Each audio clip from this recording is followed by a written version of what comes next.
Global super লিগে ছুটেই চলেছে রংপুর রাইডার্সের জয়ের ট্রেন। দুবাইকে ৮ রানে হারিয়ে সবার আগে ফাইনালে সোহানের দল। টানা তৃতীয় ম্যাচে ফ্লপ সাকিব আল হাসান।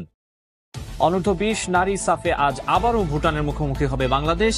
আবহাওয়া বিবেচনায় পরিবর্তন হলো ভেন্যু, ২ ম্যাচই হবে অনুশীলন গ্রাউন্ডে।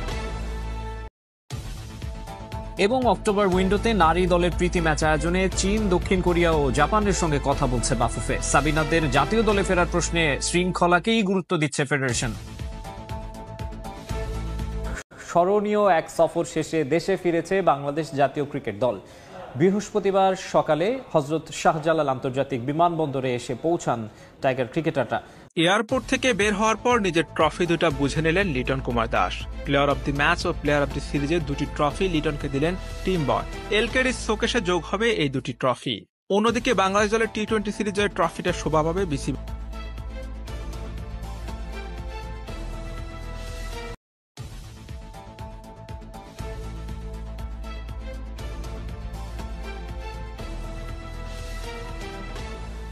বঙ্গকন্যাদের সাফ অভিযান চলছে দুর্বার গতিতে, আর সেই জয়ের ভিত রচনা হচ্ছে এমন টিম হোটেলের প্রস্তুতিতেই। অনূর্ধ্ব-২০ নারী সাফ চ্যাম্পিয়নশিপের দর্শকবিহীন ম্যাচে বৃহস্পতিবার ভুটানের মুখোমুখি হচ্ছে স্বাগতিক Bangladesh. Bashundhara sports city ground 2-তে কিক অফ ঠিক সন্ধ্যা 7টায়। সাফের মাঠে গোলের উৎসব শেষে এবার একটু থেমে নেয়ার পালা। তবে থেমে যাওয়া নয়, প্রস্তুতির ধারায় ভিন্ন এক ধারা। বাংলাদেশ অনূর্ধ্ব-২০ নারী দলের কিশোরীরা তাই বেছে নিয়েছে হালকা অনুশীলন। শক্তির যোগান দিতে না হয় একবেলার বিরতি, তবে ফোকাসে আছে ম্যাচ ফিটনেস আর টিম স্পিরিটের গড়ন। টিম হোটেলের কনফারেন্স রুমই তাই হয়ে উঠেছে অনুশীলনের ছোট্ট এক অঙ্গন। ব্যালেন্স, পায়ের ফ্লেক্সিবিলিটি আর সিঙ্ক্রোনাইজড মুভমেন্ট। টিম হোটেলের জিম আর সুইমিং পুলে চলেছে রিকভারি সেশন। হয়েছে টিম মিটিং, কারণ ম্যাচে জেতার মূল চাবিকাঠি শুধু পা নয়, প্রস্তুত রাখতে হয় ব্রেনকেও। আজকে আমরা রিকভারি সেশন করছি, swimming pool, stretching, foam roller এগুলো করছি। তারপরে কোচ আমাদের সাথে বসে কথা বলবে, গত ম্যাচে যে ভুলগুলো ছিল ওগুলো ধরায় দিবে, সামনের ম্যাচে আমরা কি করব সেগুলো আমাদেরকে দেখাবে। ফুটবল ফেডারেশনের ক্যাম্পে থেকে দিনের পর দিন ওরা করেছে অনুশীলন। সেই সুফল পাচ্ছে সাফের চলতি আসরে। গোল দিয়ে বিধ্বস্ত করেছে শ্রীলঙ্কাকে, এরপর নেপালও ধরাশায়ী। ভুটানের সাথে এক ম্যাচ 2 মাঠে খেলে সেখানেও জিত। নারী ফুটবলারদের পায়ে যেন চলছে ফুটবল উৎসব।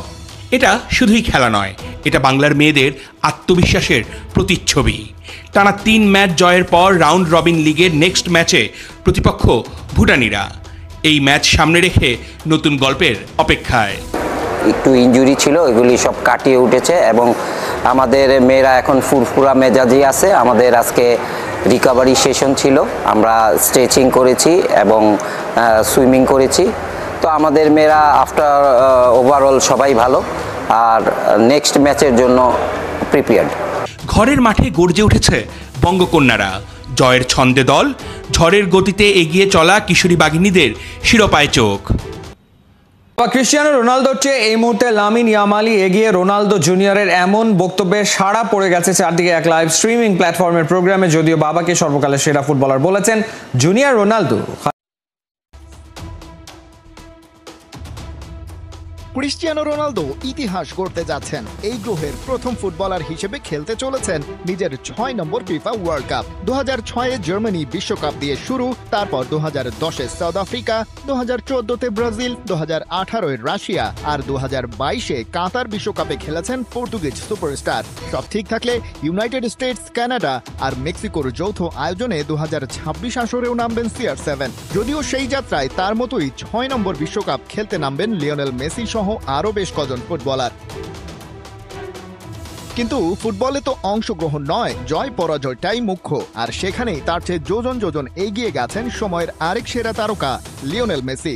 রোনালদো এবং তার টিমমেটরা যেখানে ট্রফির রেসেই ঠাঁই পায়নি, সেখানে কোপা আমেরিকা আর ফিফা ওয়ার্ল্ড কাপ ঘরে তুলেছেন LM10। তাই সর্বকালের সেরা ফুটবলার কে, এই বিতর্কে রোনালদো পন্থীদের পায়ের নিচে মাটি নেই আপাতত। এবারে CR7 পিছিয়ে পড়লেন নিজের বড় ছেলে রোনালদো জুনিয়রের কাছেও। এক লাইভ স্ট্রিমিং এ তাকে প্রশ্ন করা হয়েছিল সর্বকালের সেরা ফুটবলারকে, প্রথম বাক্যেই নিজের বাবার কথাই বলেন। পাল্টা প্রশ্ন আসে একেবারে ভিন্ন অ্যাঙ্গেলে, জানতে চাওয়া হয় লামিন ইয়ামাল কেমন, সে তো রোনালদোর চেয়েও ভালো করছে। মজার ব্যাপার, জুনিয়র রোনালদো সেটা স্বীকার করে নেন, বলেন এই মুহূর্তে বার্সেলোনা তারকা তার বাবার চেয়ে এগিয়ে, তবে সে তো কোনো ট্রফি জেতেনি। একদিকে বাস্তবতা স্বীকার করেছেন রোনালদোর বড় ছেলে, অন্যদিকে বাবাকে ডিফেন্ডও করেছেন, আর সেখানেই হয়ে গেছে মস্ত বড় ভুল। কারণ বার্সেলোনার ইয়াং সেন্সেশন স্পেনের জার্সিতে জিতেছেন গেল বছরের ইউফা ইউরো, আর সে কারণেই বাচ্চা ছেলেটাকেও ছেড়ে কথা বলছে না ইয়ামাল ফ্যানরা। সোশ্যাল মিডিয়ায় ওকে ধুয়ে দিচ্ছে 16 আনা। তবে এতটুকু ভেবে শান্ত থাকতেই পারেন, রোনালদো জুনিয়র স্বীকার করেছেন এই মুহূর্তে বাবার আর আগের দিন নেই। তরুণরাই নেতৃত্ব দিচ্ছে চলতি জামানার ফুটবলে, আর রোনালদো জুনিয়র নিজেও ইয়ামালকে পছন্দ করেন বেশ। সেটা ইউএফা নেশনস লিগ ফাইনালের আগে প্রেস মিটে এসে বলেছিলেন রিয়াল মাদ্রিদের সাবেক তারকা নিজেই। রোনালদো বলছিলেন তার ছেলে এবং লামিন অনেকটা একই রকম দেখতে, একই গায়ের রং, রোদে পোড়া ত্বক, একই হেয়ার স্টাইল, বয়সে 3 বছরের পার্থক্য। আল নাসর তারকা নিজেও ইয়ামালকে বেশ পছন্দ করেন।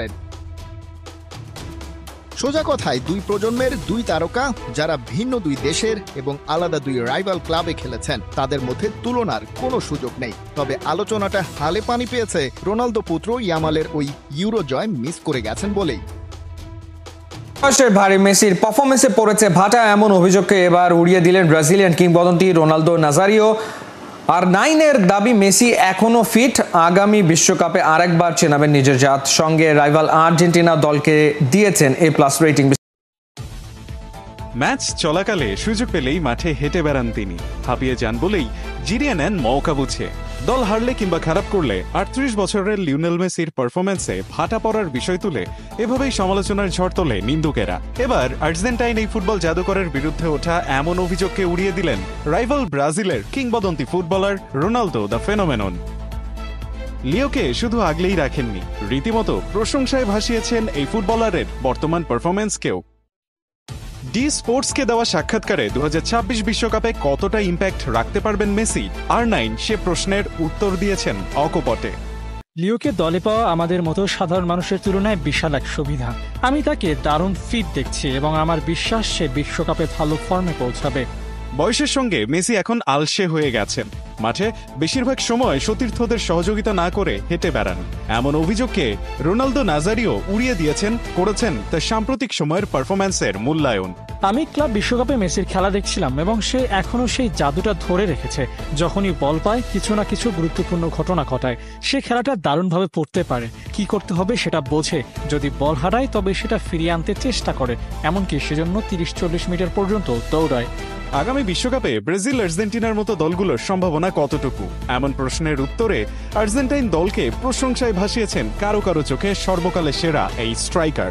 রোনালদোর দাবি আলবিসেলেস্তেরা নিষ্ঠার সঙ্গে ফুটবল খেলে, যেখানে তারা একে অন্যকে করে সহযোগিতা, এমনকি প্রয়োজনে সব কষ্ট আর চ্যালেঞ্জ সহ্য করেও তারা দারুণভাবে খেলতে জানে।